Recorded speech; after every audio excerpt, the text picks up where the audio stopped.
All right. I've got here a Topo Chico. It's a twist of lime. It's a mineral water with a twist of lime bottled in Monterrey, Mexico. The only reason I'm telling you is because I don't want you to think I'm drinking a beer at 8:30 in the morning, which I have been known to do, just not in a very, very, very long time.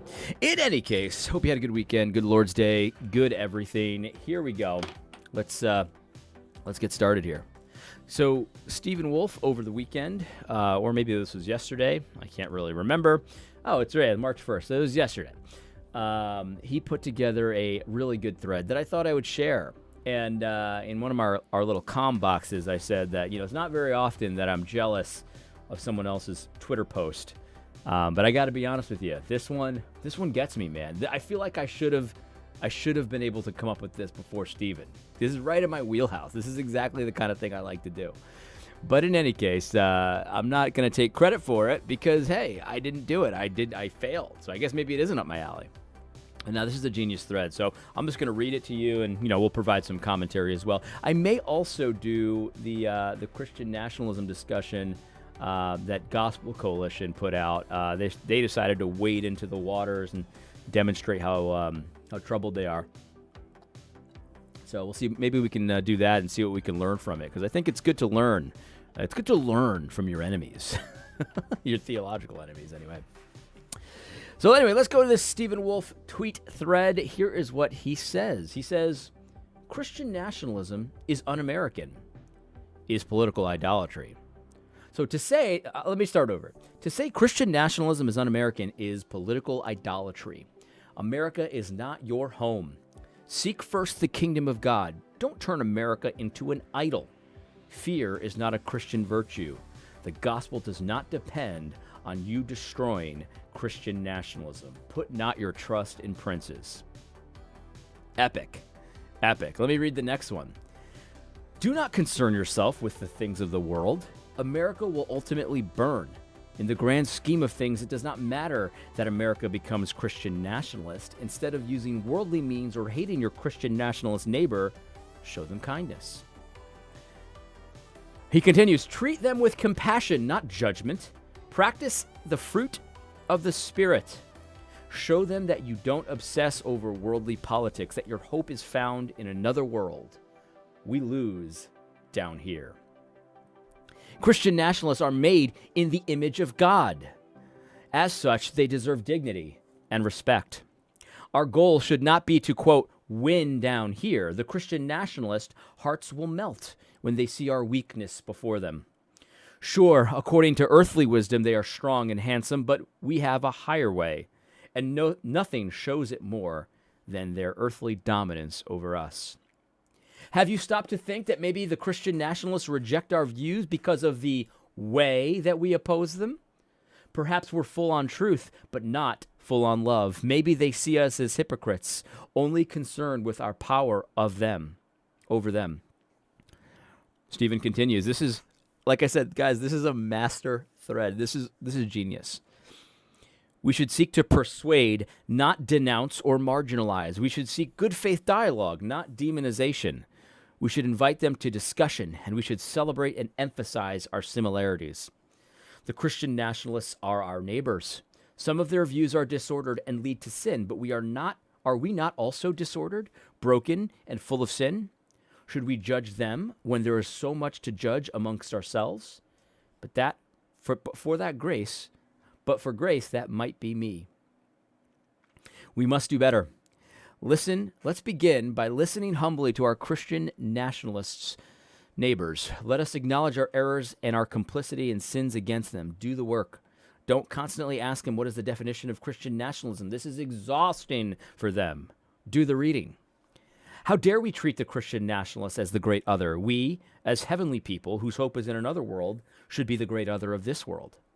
The cruciform life requires us to take up our cross in oppression, even Christian nationalist oppression, not to take up our worldly swords. Christ's kingdom is not of this world. The gospel does not come by earthly means, and certainly not through idolizing our rights. Our rights are nothing compared with the glory of suffering under a Christian nationalist regime. Anxiety over our rights is faithlessness. In this world, Christians follow a theology of the cross, not a theology of glory. Taking up arms against Christian nationalism tries to replace the cross with a triumphant glory reserved for us by God's providence, not our own efforts. You might say, oh, but what about our liberal democracy? But when Satan offered Jesus all the kingdoms of the world, did Jesus say, yes, and I'll make them all liberal democracies? No. He chose the road to the cross, suffering, and death. I got to say, if I was wearing a hat, Stephen, I would take it off. Hats off to you. This is absolutely genius. What's so good about it is that it takes arguments against Christian nationalism that come from all kinds of different perspectives. Full-on liberal, progressive arguments against Christian nationalism, and then it also takes some of the more, conservative, Christian arguments against it, but from a pietistic perspective. This is a genius thread. These arguments are arguments that I have heard hundreds of times at this point, hundreds of times. And it certainly seems like every time the argument is put forward that it comes from someone who has not the slightest bit of self-reflection, or has even considered that maybe I need to be disciplined enough to apply this argument to what I'm saying and see if it sticks. Because if it doesn't, there's something wrong here. There's something that I need to reconsider. If my argument doesn't work, if I say the same exact thing that I'm saying to this Christian nationalist, then maybe there's a problem there. Maybe there's not, but maybe there is. And it certainly seems like people, put forward this kind of stuff all the time, and they don't even think about whether or not it makes any sense considering their pre-commitments. Now, I'll give you a good example of this, because this is something that we covered with the Owen Strawn thread, right? You remember his primary argument was that I don't see anything like Christian nationalism or theonomy in the book of Acts, which is the laboratory of the Great Commission. He was very emphatic about that. I don't see the apostles in Acts doing that. And of course, at the time, it's the same kind of thing that Stephen's doing here. We did it with Owen. We said, Owen, I don't see the apostles engaging in secular democracy or voting. That's my big concern with secular democracy, because I don't see the apostles in the laboratory of the Great Commission being considered with. Oh, Owen, you think we should have good. Here's another one. Owen thinks we should have good laws. We should advocate for good laws. Owen, I don't think you should advocate for good laws, because I don't see the apostles in the book of Acts advocating for good law. It's just totally absent. That's the same kind of thing that Stephen's doing here. It's exactly right. These arguments logically don't fit with the pre-commitments that are so often evident in the people that are against Christian nationalism. This is absolutely right.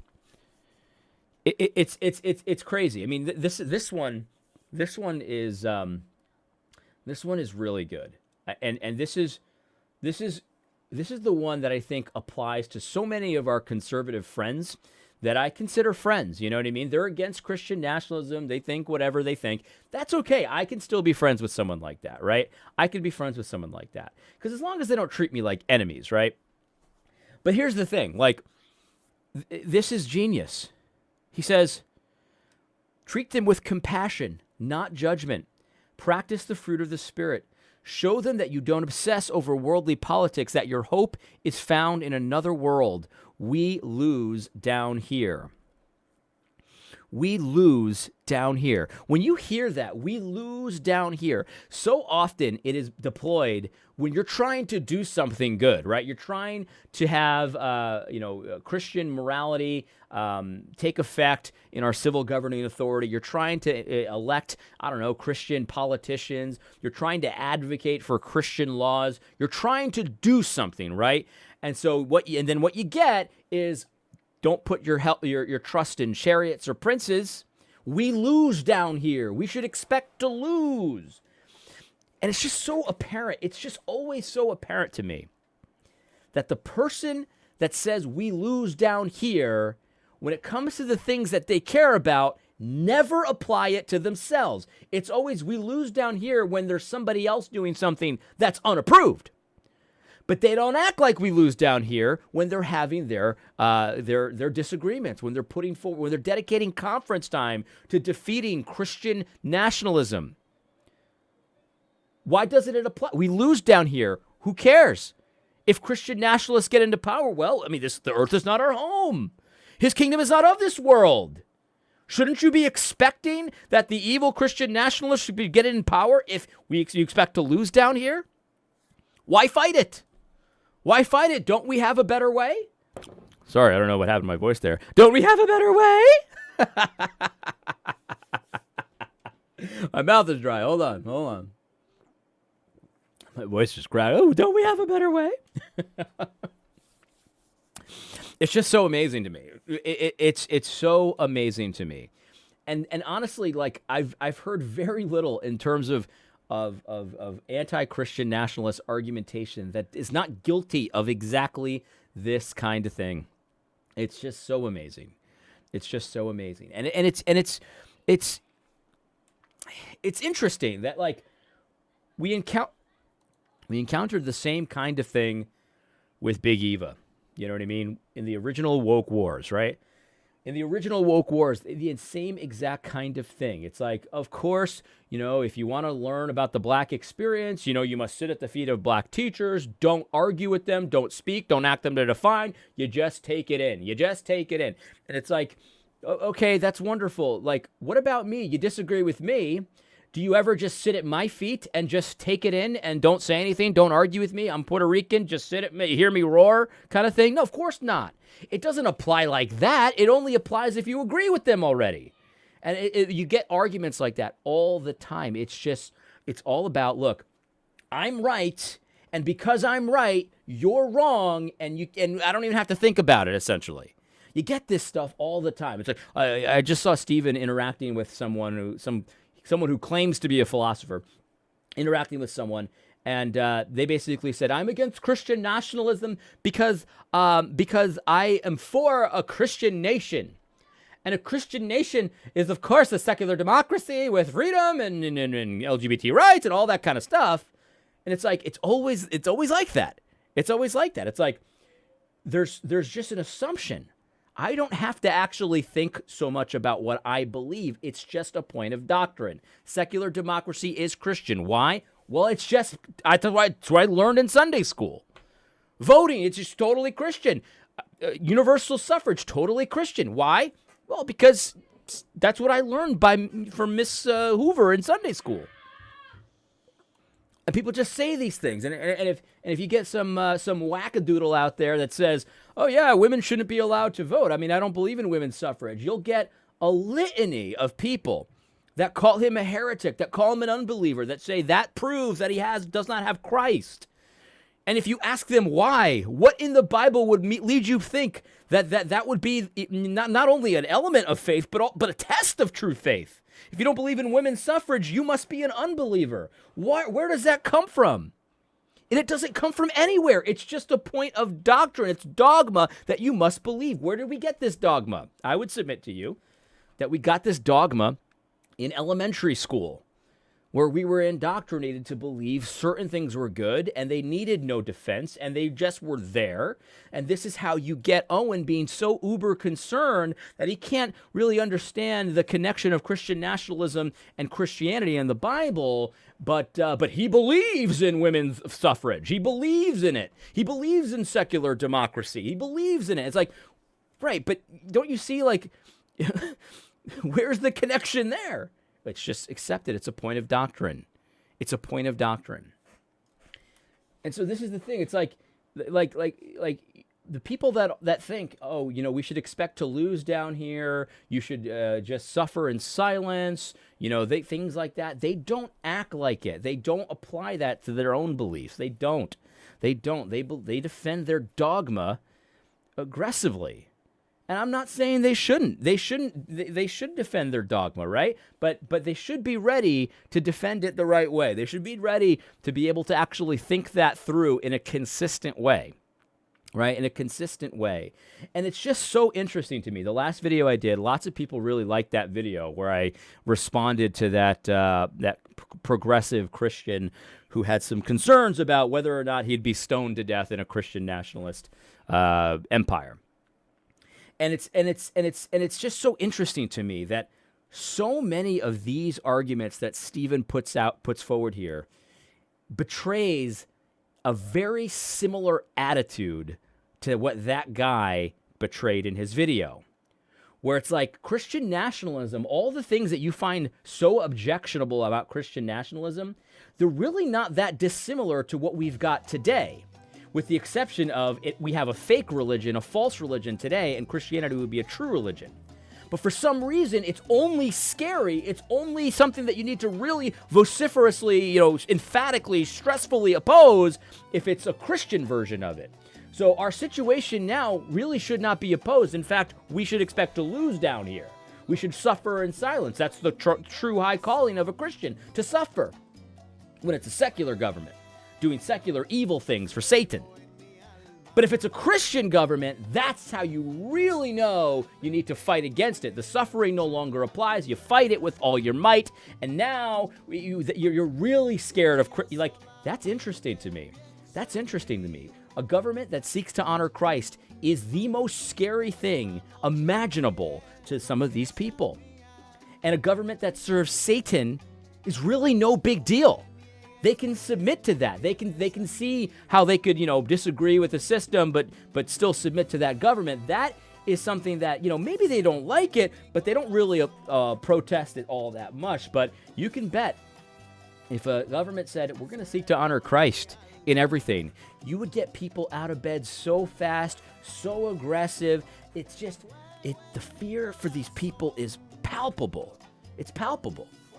I think a lot of you guys really need to wrestle with that. I asked that one guy in the video yesterday, I said, you need to answer this for yourself. Why are some of these things so scary if the government was seeking to honor Christ, and yet when the government seeks to honor Baal or Satan or some other demon, then you're not that concerned with it? That's a question that you really need to consider and answer for yourself, because in my opinion and from my view, that is not a good sign. And I'm being generous there. That is not a good sign.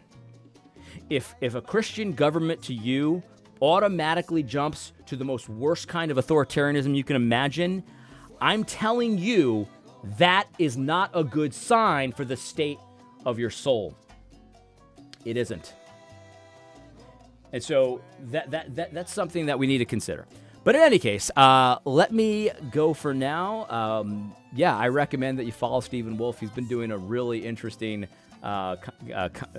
tweet series, and he's interacting with people, and he's very good at pointing things out like this that are just, Anyway, I hope you found this video helpful. God bless.